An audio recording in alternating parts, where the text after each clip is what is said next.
আসসালামু আলাইকুম। হিসাব বিজ্ঞান বিভাগে বিবিএ অনার্স প্রথম বর্ষের ছাত্ররা, আমার অনলাইন ক্লাসে তোমাদেরকে স্বাগত। আজকে আমি তোমাদের সিলেবাসে act 1006 theory of micro economics এই বিষয়ে চ্যাপ্টার 6-এর theory of production and cost এই অধ্যায়ে দ্বিতীয় নাম্বার লেকচারটা আজকে আমি তোমাদেরকে দিব বা তোমাদের সাথে আলোচনা করব। তো তোমাদের নিশ্চয়ই মনে আছে গত ক্লাসে আমরা কী পড়িয়েছিলাম, প্রোডাকশন কী, প্রোডাকশনের এলিমেন্টগুলো কী, এবং এই total production, marginal production, average production, এই প্রোডাকশনগুলো কী, এবং রিটার্ন টু স্কেল, এই জিনিসগুলো আমরা গত ক্লাসে দেখেছিলাম, তোমাদের নিশ্চয়ই মনে আছে। তারপর আমি আরেকটু রিভিউ করছি যে উৎপাদনটা আসলে কী, প্রোডাকশনটা আসলে কী, প্রোডাকশনের যে উপকরণগুলো আছে সেই উপকরণগুলোকে সবগুলোকে একসাথে সমন্বয় করে কিছু একটা আউটপুট বেরিয়ে যখন আসে সেটাকে আমরা প্রোডাকশন করছি। এবং এই প্রোডাকশন করার জন্য উপকরণগুলোকে একত্রিত করার কাজটা হচ্ছে সংগঠন বা অর্গানাইজার যেটাকে বলে। তাহলে উপাদানের মধ্যে আমরা পড়েছিলাম কী কী, শ্রম, মূলধন, কাঁচামাল, শ্রম, মূলধন, জমি, শ্রম, মূলধন এবং সংগঠন। তাহলে জমি হচ্ছে ল্যান্ড, যেটা ছাড়া কোনোভাবেই উৎপাদন সম্ভব না। আমরা যদি কৃষির কথা চিন্তা করি সম্ভব, অনেক ক্ষেত্রে সম্ভব। আবার যদি আমরা ইন্ডাস্ট্রির কথা চিন্তা করি, বড় বড় ইন্ডাস্ট্রি, সেখানেও কিন্তু একটা বিল্ডিং তৈরি করতে গেলে কিন্তু আমাদের ল্যান্ডটা লাগে। তাহলে এই ল্যান্ডটা অত্যন্ত জরুরি। আর লেবার ছাড়া কখনোই আমাদের প্রোডাকশন সম্ভব না, এবং ক্যাপিটাল ছাড়া বিজনেস কোনোভাবেই রান করতে পারে না। আর লাস্ট ওয়ান যে এন্টারপ্রেনার না থাকলে কোনোভাবেই এই তিনটা উপকরণকে সংগঠন করা যায় না। এই জিনিসগুলো আমরা দেখেছিলাম। এবং আমরা আরও পড়েছিলাম total production, marginal production, average production কি, আমরা এর আগেও পড়েছি। এই জিনিসগুলো তোমরা নিশ্চয়ই জানো। টোটাল প্রোডাকশন মোট উৎপাদন কি, সবগুলো উৎপাদনগুলো যোগ করে, যদি প্রথম উৎপাদন হয়, প্রথম উৎপাদনে 20 একক হয়, দ্বিতীয় উৎপাদন যদি 30 একক হয়, সবগুলো উৎপাদন যোগ করে নিয়ে কিন্তু আমি মোট উৎপাদন পাই। আর গড় হচ্ছে সবগুলো যোগ করে টোটাল যত ইউনিট আমি উৎপাদন করলাম সেটা দিয়ে ভাগ দিলে গড় হয়। এবং প্রান্তিক হচ্ছে সর্বশেষ অতিরিক্ত এক একক উৎপাদন করার ফলে, মোট উৎপাদনের আমার যে পরিবর্তন হয় সেটা হচ্ছে প্রান্তিক উৎপাদন বা মার্জিনাল প্রোডাকশন। আর একদম শেষে আমরা যেটা দেখেছি সেটা হচ্ছে তোমার রিটার্ন টু স্কেলে আমরা করেছিলাম যে সেখানে কি যে উৎপাদনের একটা নির্দিষ্ট স্টেজ পর্যন্ত উৎপাদনটি আস্তে আস্তে বাড়তে থাকে, তারপর একটা নির্দিষ্ট স্টেজে যে উৎপাদন স্থির হয় এবং পরবর্তীতে উৎপাদন আস্তে আস্তে কমে যেতে থাকে। আমরা যদি এখানে অন্যান্য উপকরণগুলোর উপর স্থির ধরেছিলাম, সেই উপকরণগুলো স্থির ধরে নিয়ে, যেমন আমি যদি একটা জমিতে প্রত্যেক বছর ধান চাষ করি, তাহলে দেখা যাবে যদি উইদাউট এনি টেকনোলজি, মানে এখানে কোনো টেকনোলজি ইউজ করবো না, তাহলে কি দেখা যাবে যে প্রথম বছর হয়তো ফলনটা ভালো হবে, দ্বিতীয় বছর ফলনটা একটু তার থেকে কিছুটা ভালো হবে, তৃতীয় বছর থেকে কিন্তু আস্তে আস্তে সেটা কমে যাবে। কারণ সেটার উর্বরতা শক্তি বা টেকনোলজিক্যাল জিনিস, সার যদি না দেওয়া, এই সমস্ত জিনিসের কারণে কী হবে, উৎপাদন কমে যাবে। এই জিনিসটা আমরা এই পর্যন্ত আমরা গত ক্লাসে দেখেছিলাম। আজকে আমরা যেটা দেখব সেটা হচ্ছে আইসো কস্ট প্রোডাকশন এবং আইসো পয়েন্ট অ্যান্ড আইসো কস্ট, এই দুটো সম্পর্কে দেখব। তো চলো শুরু করি আমাদের ক্লাস। প্রথমেই দেখো, ইন্ট্রোডাকশনে আমরা যেটা বলেছি, the term iso point or iso production is composed of two words. দুটো ওয়ার্ড নিয়ে আইসো প্রোডাকশন বা আইসো পয়েন্টটা গঠিত। একটি আইসো ইজ ইকুয়াল, আইসো মানে হচ্ছে ইকুয়াল সমান, এবং পয়েন্ট হচ্ছে quantity or production is equal to output. তাহলে আইসো পয়েন্ট হচ্ছে ইকুয়াল আউটপুট বা equal production. Thus, it means equal quantity or equal production. Different factors are needed to produce a good. These factors may be substituted for one another. ঠিক আছে? তাহলে আমরা আগেই বলেছি কিন্তু একটা প্রোডাকশনের জন্য উৎপাদনের আমাদের বিভিন্ন ফ্যাক্টর দরকার, ঠিক আছে, বিভিন্ন ধরনের উপকরণের দরকার। ফ্যাক্টরগুলো 4টা আমি কিন্তু প্রথমেই তোমাদেরকে বললাম, ক্লাস শুরুর সময় বলে দিলাম, তুমি পড়তে আমরা গত ক্লাসে পড়েছি। তো আইসোপয়েন্ট আসলে যে এখানে বলা হচ্ছে সমান উৎপাদন, সমান উৎপাদন যেখানে হবে মানে হচ্ছে এটা একটা রেখা, আমি দেখবো একটু পরে যে এটা হচ্ছে একটা রেখা, যেই রেখার প্রতিটা বিন্দুতে প্রতিটা পয়েন্টে কী করে উৎপাদনের পরিমাণটা সমান থাকে। এরপরে দেখো assumption. The main assumption of isopoint curve are as follows. Assumption মানে হচ্ছে কি? Assumption মানে হচ্ছে অনুমান করে নেওয়া। প্রত্যেকটা ইস্যু কিছু অনুমান থাকে। প্রথমে হচ্ছে টু ফ্যাক্টরস অফ প্রোডাকশন। এখানে যদিও আমরা প্রোডাকশনের 4টা ফ্যাক্টরের কথা বলেছি, কিন্তু এখানে আমি নিতে পারবো 2টা প্রোডাকশন। কারণ তোমরা জানো আমরা যখনই এক্সিসটা দেখাবো, এক্স এক্সিস একটা ওয়াই এক্সিস, তাহলে 2টা ফ্যাক্টর ছাড়া আমার কোনোভাবে এটা গ্রাফিক্যালি দেখানো সম্ভব না। তো two factors of production, number 2 হচ্ছে ডিভাইজেবল ফ্যাক্টর, নাম্বার 3 হচ্ছে কনস্ট্যান্ট টেকনোলজি। এখানে টেকনোলজির কোনো চেঞ্জ করা যাবে না, টেকনোলজি একই রকম থাকবে। পসিবিলিটি অফ টেকনোলজিক্যাল সাবস্টিটিউশন, যদি টেকনোলজিক্যাল সাবস্টিটিউশনের সম্ভব হয় তাহলে সেটা হবে ইফিসিয়েন্ট কম্বিনেশন, যতদূর সম্ভব কি ইফিসিয়েন্ট কম্বিনেশন মানে সর্বোচ্চ সংমিশ্রণটা আমাকে এখানে নিতে হবে।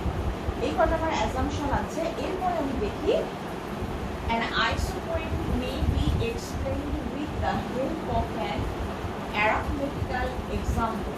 আমরা এখানে একটা সংখ্যা দেখতে পাচ্ছি, এর মাধ্যমে আমরা কি করবো, আমাদের আইসোপয়েন্ট একটু এক্সপ্লেইন করতে চেষ্টা করব। তাহলে প্রথমে দেখো combination A B C D E, আমার 5টা কম্বিনেশন আছে।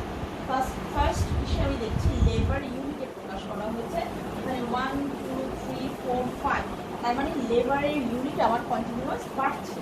আর ক্যাপিটালটা খেয়াল করো, ক্যাপিটাল ইউনিটসে 10 7 4 3 1, তার মানে কি ক্যাপিটালটা আস্তে আস্তে কমছে। তাহলে আমরা যে আইসোপয়েন্টটা এবং আউটপুট বা প্রোডাকশনটা খেয়াল করো সবসময় হচ্ছে 50।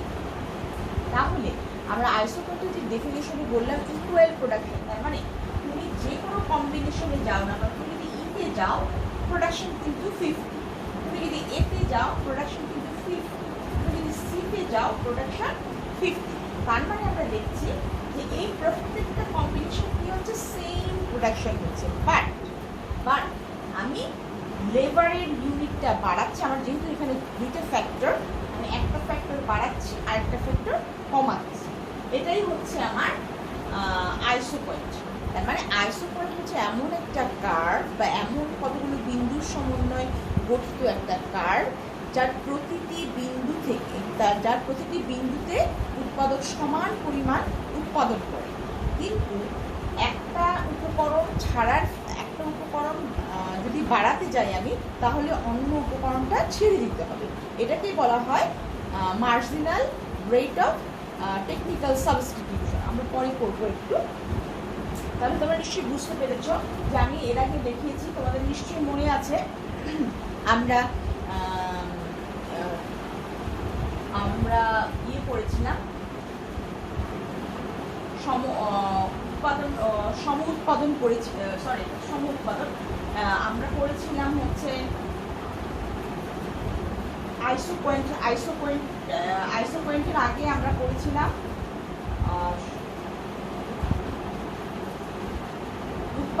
উৎপাদনের আরেকটি জিনিস, যেখানে আমরা একইভাবে এক্সপ্লেইন করেছিলাম। এখন দেখো প্রপার্টিস মানে হচ্ছে বৈশিষ্ট্য। এই আইসোপয়েন্টের কিছু কিছু বৈশিষ্ট্য আছে, সেই বৈশিষ্ট্যগুলো দেখি। অ্যাকচুয়ালি আইসোপয়েন্ট কার্ভটা হচ্ছে লাইক দিস, এটা হচ্ছে আমার একটা আইসোপয়েন্ট কার্ভ। প্রপার্টিস প্রথমে হচ্ছে isoproduct curve, isopoint curve slope downward from left to right. আমরা দেখতে পাচ্ছি লেফট থেকে রাইটে স্লোপটা হচ্ছে ডাউনওয়ার্ড। এটা একটা প্রপার্টি। কেন ডাউনওয়ার্ডটা কেন? এখানে আমরা পরবর্তীতে আবার দেখলে বুঝবো যে এখানে দেখো OL যে পরিমাণ, এখানে ইউনিটস অফ লেবার, এল দিয়ে আমি লেবার ডিনোট করছি, এবং এখানে আমি কে দিয়ে আমি কি ডিনোট করছি, unit of capital unit of capital. তার মানে হচ্ছে আমি যদি লেবারের 1 একক বাড়াই তাহলে আমার এই যেখানে দেখো এল, প্রথমে আমার ছিল এতটুকু লেবার আমি ইনভেস্ট করব, সরি এতটুকু ক্যাপিটাল ইনভেস্ট করব এবং এতটুকু লেবার ইনভেস্ট করব। ও এই পরিমাণ লেবার ইনভেস্ট করবো, ও এই পরিমাণ ক্যাপিটাল ইনভেস্ট করবো। এরপরে আমি যদি ক্যাপিটালটা বাড়িয়ে দেই তাহলে আমার কি হচ্ছে, লেবারের ইউনিটটা বেড়ে যাচ্ছে, তাহলে আমার ক্যাপিটালটা কমাতে হবে এবং লেবারটা বাড়াতে হবে। যার জন্যই কিন্তু আইসোপয়েন্ট কার্ভটা এটা কি এই দিকে ডান দিকে নিম্নগামী। এবং এখানে আরেকটা কথা হচ্ছে, আমি এই ক্যাপিটালটা যেই হারে কমাবো এই লেবারের ইউনিটটা তার থেকে বেশি হারে বাড়াবো। ঠিক আছে, তার মানে আমি দেখতে পাচ্ছি যে এখানে আমার ত্যাগের হার মানে হচ্ছে ক্যাপিটালকে কমিয়ে যে দিচ্ছি বা ক্যাপিটালকে যে ছেড়ে দিচ্ছি, হ্যাঁ ক্যাপিটাল কমিয়ে দিচ্ছি বা ক্যাপিটালকে ছেড়ে দিচ্ছি, সেই হারটা লেবার ইউনিট যে হারে বাড়াচ্ছি সেই হারের থেকে কম। ঠিক আছে, সেই হারের থেকে কম। তার মানে হচ্ছে ক্যাপিটালটা আমি কম হারে ছাড়ছি কিন্তু লেবারের হারটা বেশি, লেবার আমি বেশি হারে বাড়াচ্ছি। আমি এটাই এক্সপ্রেস করতে যাচ্ছি। এই কারণেই হচ্ছে এই স্লোপটা ডাউনওয়ার্ডস এবং from left to right. Second properties আমরা দেখি, ও না সরি সেকেন্ড প্রপার্টিজ না, ওই প্রপার্টিজের আরেকটি জিনিস বলা হচ্ছে the possibilities of horizontal, vertical, upward sloping curve can be ruled out with the help of the following figure. হ্যাঁ, এই যে যেটা আমরা বললাম ইউনিট অফ লেবার, হ্যাঁ unit of labour, unit of capital, unit of labour, যেটা কখনোই possible না। আমি যে ডেফিনেশন দিলাম সেই ডেফিনেশন কখনোই সম্ভব না, এটা সম্ভব না। শুধুমাত্র আমার এটাও সম্ভব না, কারণ এখানে সমহার কিন্তু আমার এখানে কিন্তু সমহার না। এখানে আমার বলা হয়েছে যে আমার লেবার আমি যেই হারে ছাড়বো বা সরি ক্যাপিটাল আমি যেই হারে ছাড়বো, যেই ইউনিটে ছাড়বো বা যেই হারে ছাড়বো তার থেকে আমি লেবারটা বেশি হারে বৃদ্ধি করব। এটাই হচ্ছে আমার এই আইসোপয়েন্টের মেইন থিমটা। সেকেন্ডে দেখো, সেকেন্ড প্রপার্টিজ এখানে কি বলা হয়েছে, আইসোপয়েন্ট আর কনভেক্স টু দ্য অরিজিন, অরিজিনের দিকে কনভেক্স উত্তর, হ্যাঁ মূল বিন্দুর দিকে উত্তর। Thus it may be observed that due to the following MRTS, it is marginal rate of technology, MRTS marginal rate of technology, the isopoint is always convex to the origin. যেহেতু আমি আগেই বলেছি যে আমি ক্যাপিটাল যেই হারে ছাড়ছি labour তার থেকে বেশি হারে বাড়ছে, এটাকেই বলা হচ্ছে MRTS marginal rate of technology. এই কারণেই হচ্ছে এটা অরিজিনের দিকে মূল বিন্দুর দিকে উত্তর।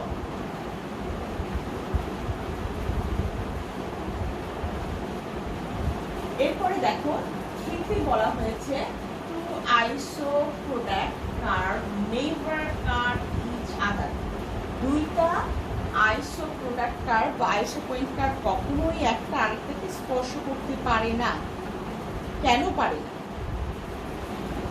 এই কারণে আমরা বলেছি এই যে আমার যদি এটা আইসোপয়েন্ট কার্ভ হয় একটা, এই আইসোপয়েন্ট IQ1 আইসোপয়েন্ট 1 কার্ভ, এই আইসোপয়েন্ট 1 কার্ভের প্রতিটা বিন্দুতে ভোক্তা সমান পরিমাণ উৎপাদন করবে, যেটা আমরা শিডিউলে দেখেছি।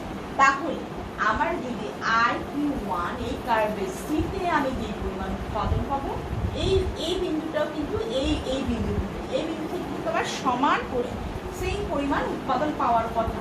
কিন্তু এই বিন্দু যদি আবার IQ2-তে হয় তাহলে বি বিন্দু থেকে যে আমি যে প্রোডাকশন পাবো এ বিন্দু থেকে সেই প্রোডাকশন পাওয়ার কথা, যেটা কখনোই সম্ভব না। এই জন্য বলা হচ্ছে যে আইসো প্রোডাক্ট বা আইসো পয়েন্ট কার্ভ কখনোই একটা আরেকটাকে স্পর্শ করতে পারে না। এরপরে দেখো higher iso product curve represent higher level of output. তার মানে আইসো পয়েন্ট 1 কার্ভের থেকে আমি যে পরিমাণ উৎপাদন যে পরিমাণ উৎপাদন করে আইসো পয়েন্ট 2 কার্ভে সে তার থেকে বেশি পরিমাণ উৎপাদন করে, যেটা আমরা এই কার্ভের মধ্যে দেখছি আইসো 21 কার্ভে 100 ইউনিট এবং আইসো 22 কার্ভে 200 ইউনিট উৎপাদন করছে। এই জন্যই বলা হচ্ছে যে নিচের আইসো পয়েন্টের থেকে উপরের আইসো পয়েন্টটা কি বেশি আউটপুট দেয়, এটা বলা হচ্ছে, মানে বেশি হায়ার আউটপুট বলা হয়েছে, level of output, higher level of output, তার মানে বেশি পরিমাণ উৎপাদন দেয় বা সেখান থেকে বেশি পরিমাণ উৎপাদন আমরা পেতে পারি। 5 দেখো, আইসো point need not be parallel to each other. আইসো পয়েন্ট কখনোই একটা আরেকটার প্যারালাল হবে না, সমান্তরাল হবে না। ঠিক আছে, এখানে খেয়াল করো, কখনোই একটা আরেকটার প্যারালাল হবে না, কারণ আইসো পয়েন্ট 1 কার্ভের তুলনায় আই কিউ এই কার্ভটা, উপরের কার্ভটা আমরা আগেই বললাম যে উপরের কার্ভ কি হয়, উপরের কার্ভ থেকে হায়ার প্রোডাকশন পাওয়া যায়, তার মানে উপরের কার্ভগুলো বেশি প্রোডাকশন দেয় আইসো পয়েন্ট 3 কার্ভ থেকে। এই জন্য বলছি যে একটা আরেকটার প্যারালাল হতে পারে। 6 দেখো, no iso point touch each other. No iso point can touch no iso point can touch either axis. কোনো আইসো পয়েন্ট কার্ভ কোনো এক্সিসকে, এক্সিস মানে হচ্ছে এটা একটা এক্সিস, আমরা যদি ও এক্সিস এক্স এক্সিস ধরি, যেখানে লেবার ডিনোট করা হয়েছে, যেখানে লেবারটা দেখানো হয়েছে, তাহলে এখানে কি বলা হচ্ছে, এই কার্ভটা কখনোই আমার ও এক্স বা লেবার যেটা দিয়ে ডিনোট করা হয়েছে এই কার্ভকে স্পর্শ করতে পারে না। তোমরা নিশ্চয়ই আগে পড়েছো, আমিও পড়িয়েছি, তোমাদের নিশ্চয়ই মনে আছে যে আমরা কি বলেছিলাম, যদি এটা স্পর্শ করে তাহলে আমরা বলতে পারি এই শুধুমাত্র ও এল পরিমাণ লেবার সে কি নিয়োগ করতে পারে, ক্যাপিটাল সেখানে নিয়োগ বন্ধ। দ্যাট মিনস আমার এই আইসো পয়েন্টের ডেফিনেশনে বলাই আছে দুইটা উপকরণের কম্বিনেশন, একটা ছাড়তে হবে আর একটা বাড়াতে হবে। কিন্তু আমার যদি এই অক্ষরটা স্পর্শ করে তাহলে দেখা যাচ্ছে শুধু লেবার নিয়োগ করবে, উৎপাদন করতে শুধু লেবার নিয়োগ করবে, যা কখনোই সম্ভব না। শুধু লেবার যদি তোমার যদি কিছুই না থাকে, যদি ক্যাপিটাল না থাকে, শুধু লেবার নিয়োগ, লেবার থেকে তো তোমাকে পেমেন্ট করতে হবে, তাই না? যেটা কখনোই সম্ভব না, কখনো এক্সেস স্পর্শ করবে না, কোনো এক্সেস না। এটাও ক্যাপিটাল, এই যেখানে যেমন এইটা আর কিউ 1 এটা সি স্পর্শ করেছে, এটা কখনোই সম্ভব না, কারণ তখন বলা হবে যে শুধুমাত্র ক্যাপিটাল এখানে ইনভেস্ট করা হবে, অন্য কোনো ফ্যাক্টর এখানে ইনভেস্ট করা হবে না, যেটা কখনোই আইসো পয়েন্ট কার্ভের ডেফিনেশনের সাথে ম্যাচ করে না। এরপরে দেখো আইসো point map. Iso point map can be defined as the set of iso point curves that show technically efficient combination of input that can produce different level of output. এই আইসো point ম্যাপে অনেকগুলো যেই মানচিত্রে, বাংলা থেকে আমরা এভাবে বলি যে যেই মানচিত্রে অনেকগুলো আইসো পয়েন্ট কার্ভ অবস্থান করে এবং নিচের আইসো পয়েন্ট কার্ভের থেকে উপরের আইসো পয়েন্ট কার্ভটা বেশি উৎপাদন প্রদর্শন করে বা রিফ্লেক্ট করে, সেটাই হচ্ছে যে চিত্রের মধ্যে অনেকগুলো আইসো পয়েন্ট কার্ভ থাকে, সেটাকেই আমরা আইসো পয়েন্ট ম্যাপ বলছি। সেট অফ, এখানে বলছি defined as the set of আইসো পয়েন্ট কার্ভ, এখানে অসংখ্য আইসো পয়েন্ট কার্ভ থাকবে। আচ্ছা, এরপরে দেখি আমরা ডিফারেন্স, যেটা আমি বলতে নিয়েছিলাম সেটা হচ্ছে ইনডিফারেন্স কার্ভ। ইনডিফারেন্স কার্ভ আমরা আগে পড়েছিলাম, তোমাদের নিশ্চয়ই মনে আছে, নিরপেক্ষ রেখা। নিরপেক্ষ রেখা কিন্তু একই বলা হয়েছে। নিরপেক্ষ রেখা কিসের ক্ষেত্রে? এটা হচ্ছে ভোক্তার উপযোগ পরিমাপের জন্য, ইউটিলিটি পরিমাপের জন্য আমার ইনডিফারেন্স কার্ভটা দরকার। আর এখানে হচ্ছে আইসো পয়েন্ট কার্ভও একই রকম, একই জিনিস প্রকাশ করছে, এখানে উৎপাদন প্রকাশ করছে আর ওখানে ভোক্তা ইনডিফারেন্স কার্ভে ভোক্তার উপযোগটা পরিমাপ করছে। তাহলে চলো আমরা দেখি ডিফারেন্সটা কী কী। আইসো point curve related with production theory, সেটা যেটা আমরা পড়ছি এখন প্রোডাকশন থিওরি, এই প্রোডাকশন থিওরির সাথে আইসো পয়েন্ট কার্ভটা রিলেটেড। আর indifference curve related with demand থিওরির সাথে রিলেটেড। এরপরে দেখি সেকেন্ডটা দেখাচ্ছে iso point curve shows various combination of two input on the equal output. একই আউটপুট দিবে কিন্তু কি ইনপুটগুলো হচ্ছে দুটা, আর এখানে আমরা দেখি indifference curve shows various combination of two commodities. দুইটা কমোডিটির সময় ভেরিয়াস কম্বিনেশন, এখানেও কিন্তু ভেরিয়াস কম্বিনেশন, ওখানেও ভেরিয়াস কম্বিনেশন, এখানে কমোডিটি আর এখানে কি ইনপুট। ঠিক আছে, এইটা ডিফারেন্স। এরপরে দেখো থার্ড নাম্বারটা, it shows constant level of output which can be measured. এখানে কনস্ট্যান্ট লেভেল অফ আউটপুট, যেমন আমরা একটু আগে যে শিডিউলটা দেখলাম সেখানে সবগুলো A B C D E পর্যন্ত আমরা সবগুলো কম্বিনেশনে কিন্তু দেখেছি 50 ইউনিট সে কি করতে পারে, উৎপাদন করতে পারে। সেটাই কারণ কথা বলেছি যে কনস্ট্যান্ট লেভেল অফ আউটপুট, আউটপুটের লেভেলটা কনস্ট্যান্ট, 50 ইউনিটই সবগুলো কম্বিনেশন 50 ইউনিটই তৈরি উৎপাদন করে। আর ইনডিফারেন্স কার্ভে বলা হচ্ছে it shows the constant level of satisfaction which can be measured. তার মানে ভোক্তার সন্তুষ্টি, সন্তুষ্টি মানে হচ্ছে তার স্যাটিসফ্যাকশন, স্যাটিসফ্যাকশনটা এই ইনডিফারেন্স কার্ভে মেজার করা হয়। লেভেল অফ স্যাটিসফ্যাকশন তার মানে ভোক্তা কি পরিমাণ তৃপ্তি লাভ করছে, সেই লেভেল অফ স্যাটিসফ্যাকশনকে মেজার করা হয় ইনডিফারেন্স কার্ভ। তারপর আইসোপয়েন্ট কার্ভ দেখো, it represents combination of two factors. আর ইনডিফারেন্স কার্ভে দেখো it represents combination of two commodities. Second দেখো iso point কার্ভে it provides economic and uneconomic information region of production. তারপরে প্রোডাকশনের ইকোনমিক এবং আনইকোনমিক দুটোর ইনফরমেশনই এই আইসোপয়েন্ট কার্ভ প্রকাশ করে। আর indifference curve it provides no information about economic and uneconomic region of the consumption of goods.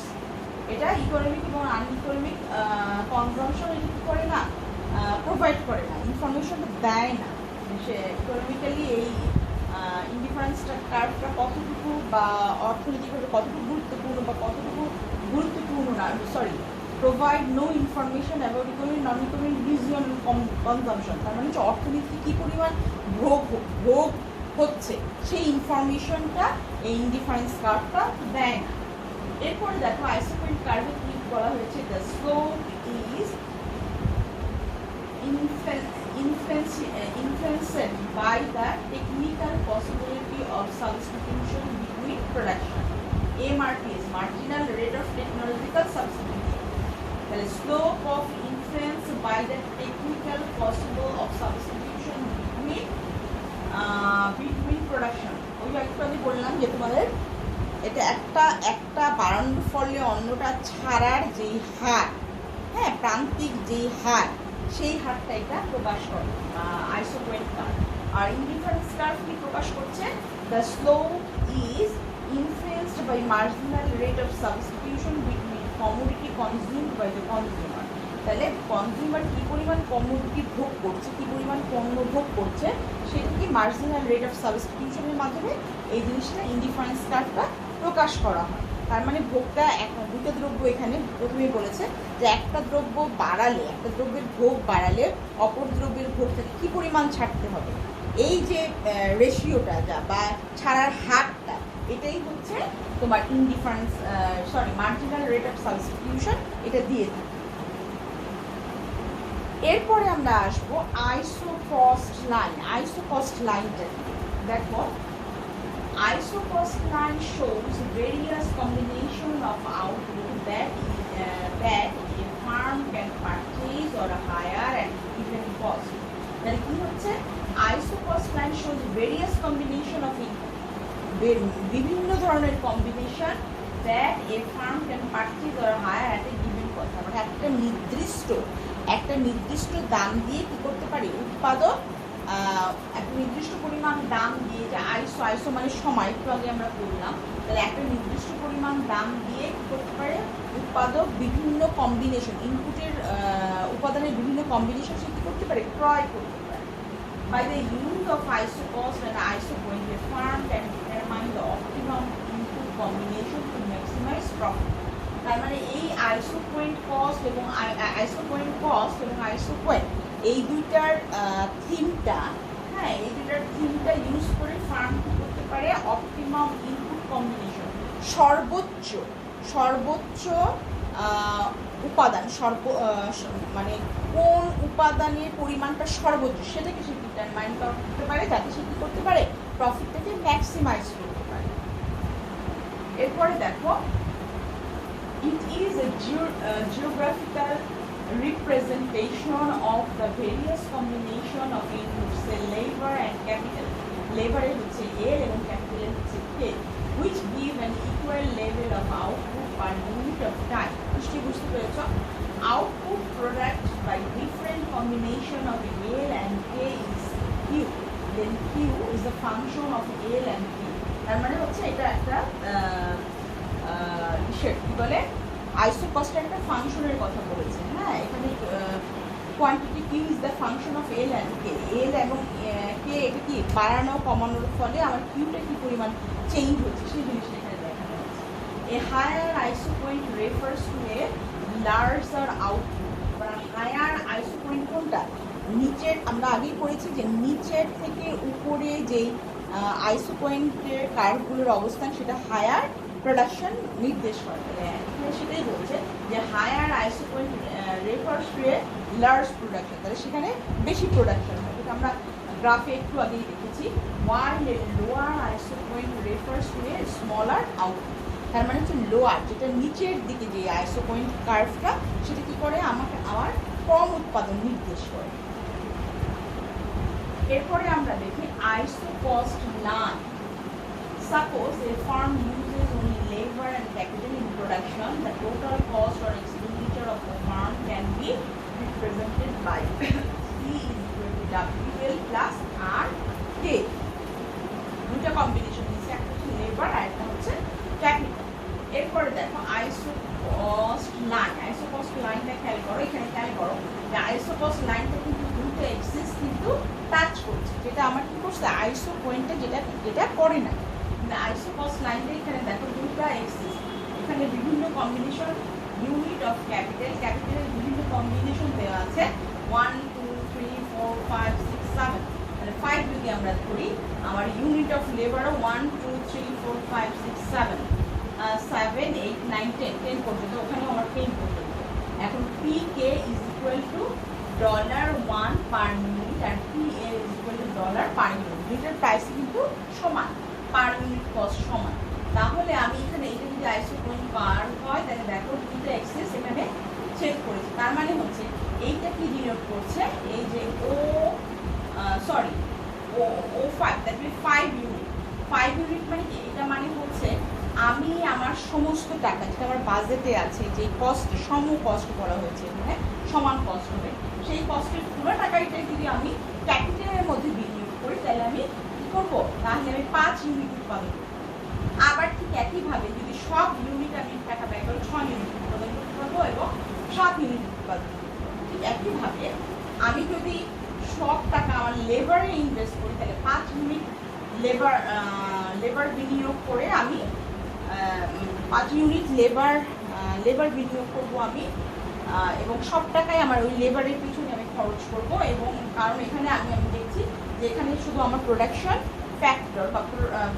Factor একটাই, শুধু লেবার।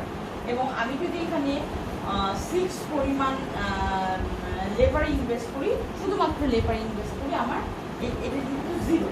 আবার ঠিক এমনিভাবে 7 যদি ইউজ করি, আমি শুধুমাত্র আমার যত কস্ট আছে, কস্টের পুরো টাকাই যদি আমি শুধু লেবারে ইনভেস্ট করি, তাহলে মানে 7 ইউনিট আমি উৎপাদন করতে পারছি। এখন সেই কম্বিনেশন প্রত্যেকটা আমি যদি যোগ করে দিই, তাহলে দেখো এখানে একটা পয়েন্ট, এখানে একটা পয়েন্ট, এখানে একটা পয়েন্ট, এখানে একটা পয়েন্ট, এখানে দেখো আর, হ্যাঁ, এটা কিন্তু টিএস মানে টোটাল কস্ট। এখানে দেখো টোটাল কস্ট 5 টাকা। সেকেন্ড লাইনে দেখো টোটাল কস্ট 6 টাকা এবং 7 লাইনে উপরের লাইনে দেখো টোটাল কস্ট 7 টাকা। তার মানে কি এখানেও একই জিনিস ডিনোট করছে যে নিচের রেখা থেকে উপরের রেখাগুলো বেশি কস্ট ডিনোট করে। এখানে যেমন উৎপাদনও বেশি হয়, আইসো পয়েন্টে দেখছি যে উপরের রেখাগুলোতে আমার উৎপাদন বেশি হচ্ছে, ঠিক তেমনিভাবে আইসো কস্টে আমরা দেখছি যে আমার উপরের রেখাগুলোতে আমার কি কস্টটা বেশি হচ্ছে। এবং এই প্রত্যেকটা কম্বিনেশন যদি আমি দুইটা ভাগে ভাগ করি, তাহলে আমি দেখি যে আমি যদি 1 ইউনিট লেবার ইনভেস্ট করি, তাহলে আমি করবো আমার ক্যাপিটাল 4 ইউনিট ইনভেস্ট করতে হবে। ঠিক তেমনি আমি যদি এই রেখাতে থাকি, এই যে O5 ক্যাপিটাল এবং O5 লেবার, তাহলে মানে সেম ইউনিট যদি 1 ইউনিট আমি বাড়াই, এখানে দেখো 4 থেকে 3 নেমে যাচ্ছে, এখানে ছেড়ে দিতে হচ্ছে, আর এখানে কি হচ্ছে বাড়ছে। তাহলে আইসো কস্ট লাইন হচ্ছে সেম কস্টে এই লাইনটা দিয়ে প্রত্যেকটা বিন্দুতে সেম কস্ট হবে। তার মানে হচ্ছে যদি আমি লেবারের কস্ট বাড়াই তাহলে আমাকে কী করতে হবে, ক্যাপিটালের কস্ট কমিয়ে দিতে হবে। ঠিক একইভাবে আমি যদি পিছন দিক থেকে চিন্তা করি, আমি যদি লেবারের কস্ট কমিয়ে ফেলি আমার ক্যাপিটালের কস্ট বাড়াতে হবে, যেটা আইসো কস্ট লাইনে যেটা ডিনোট করে। এরপরে আমরা দেখবো এতক্ষণ যে বললাম marginal rate of technical substitution, সেটা কি জিনিস এখন আমরা দেখি। আমরা একটু আগে বলেছি, তারপর এখন ক্লিয়ার করি। দেখো, marginal rate of substitution refers to the rate at which one input factor is substituted with the other to attain a given level of output. It is measured at MRTS is equal to changes in one unit divided by changes in another unit. Marginal rate of substitution আমরা কিভাবে measure করতে পারি, change in one unit input divided by change in another input. একটা ইনপুটের চেঞ্জের ফলে আরেকটা ইনপুটের পরিমাণ চেঞ্জ করতে হবে, সেটাই হচ্ছে আমরা মার্জিনাল রেট অফ সাবস্টিটিউশন, যেটা আমরা এতক্ষণ বলে আসলাম। তাহলে আমরা একটু এই শিডিউলটা খেয়াল করি, তাহলে আমাদের আরেকটু পরিষ্কার হয়ে যাবে। এখানে দেখো যে কম্বিনেশনটা আমরা একটু আগে আমাদের আইসো পয়েন্ট কার্ভ নিয়ে বলেছিলাম, শুধু এখানে নতুনভাবে যুক্ত হয়েছে MRTS, marginal rate of substitution. ওখানে আমরা দেখেছিলাম আমার আউটপুট সবগুলো ক্ষেত্রে 50 ছিল এবং কি লেবার ছিল, লেবারের ইউনিট আমি যদি আস্তে আস্তে বাড়াই দিকে দেয় 1 2 3 4 5, এবং ক্যাপিটাল তুমি যদি দেখো, তুমি যদি আগের মতো নিচের দিকটা ডাউনওয়ার্ড স্লোপ করো তাহলে করবা 10 7 4 3 1। তার মানে কি আমার ক্যাপিটাল কমছে, কিন্তু এই কমার মধ্যে কথা আছে। কথাটা কি, যেই হারে আমার লেবারের ইউনিট বাড়ছে আমার ক্যাপিটালের ইউনিট কি সেই হারে কমছে কিনা, হারটা আমাকে খেয়াল করতে হবে। সেটাই হচ্ছে marginal rate of substitution. That means এখানে আমি দেখছি 1 ইউনিট আমার কিন্তু বাড়ছে লেবার, কিন্তু এখানে কতটুকু বাড়ছে, এখানে বাড়ছে 3, যার জন্য এখানে দেওয়া হলো 1:3। এখানে প্রত্যেকটাই 1 1 করে বাড়ছে, এই জন্য আমরা সবগুলোতে 1 1 1। এবং এখানে চেঞ্জ হয়েছে কতটুকু, 10। চেঞ্জ ইন অ্যানাদার ইউনিট, এখানে চেঞ্জ হয়েছে, লেবারে চেঞ্জ হয়েছে 1 ইউনিট। আর এখানে আমি যদি ক্যাপিটালের প্রথম দুটা নিয়ে A আর B, তাহলে দেখতেছি এখানে 3 ইউনিট আমার চেঞ্জ হয়েছে। ঠিক আছে, 3 ইউনিট আমার চেঞ্জ হয়েছে। পরেরটাতে যদি আসি আমি, B থেকে C 1 ইউনিট আমার বেড়েছে ওই 1, এবং এখানে 7 থেকে 4, দ্যাট মিনস 3 ইউনিট আমার সেম 3 ইউনিট আমার চেঞ্জ হয়েছে। পরেরটাতে যদি আমি যাই, তাহলে আমি এখন আমরা দেখছি যে প্রত্যেকটা ইউনিটে বি থেকে সিতে আসলাম, সি থেকে দিকে এখানে লেবারের প্রত্যেকটা ইউনিট কিন্তু 1 ইউনিট চেঞ্জ হচ্ছে। আর এখানে দেখো এই যে 4 থেকে 3 1 হলো, 3 থেকে 2 এখানে কি হচ্ছে 3 থেকে 2, দ্যাট মিনস এখানে 1 1 এখানে 2 হবে, মাইনাস 3 থেকে 1 2, এখানে 2 হবে। ঠিক আছে, 2 ইউনিট। তাহলে আমরা এই জিনিসটাই marginal rate of technical substitution এটাই ডিনোট করে যে আমার আরেকটা ফ্যাক্টর, একটা ফ্যাক্টর বাড়ানোর জন্য আরেকটা ফ্যাক্টর কী হারে ছেড়ে দিতে হচ্ছে, এই যে চেঞ্জ ইন অ্যানাদার ইনপুট, আরেকটা ইনপুট কী হারে চেঞ্জ করতে হচ্ছে সেই হারটা। ঠিক আছে, চেঞ্জ ইন ওয়ান ইনপুট, একটা ইনপুটের চেঞ্জের ফলে আরেকটা ইনপুট কী হারে চেঞ্জ করতে হচ্ছে, বা চেঞ্জ ইন অ্যানাদার ইনপুটটা কতটুকু পরিবর্তন হচ্ছে, সেটাই হচ্ছে আমার marginal rate of technical substitution. এই ছিল আজকে আমাদের আলোচনা। তো তোমরা ভালো করে এই ভিডিওটি দেখবে এবং বুঝতে চেষ্টা করবে। এই চ্যাপ্টারটা খুব বেশি কঠিন কিছু না, ইজি চ্যাপ্টার। আমাদের আরও কিছু ক্লাস আমরা এটার উপরে নিব। তো আমার পরবর্তী ক্লাস দেখার আমন্ত্রণ জানিয়ে আজকে এখানেই শেষ করছি। আল্লাহ হাফেজ।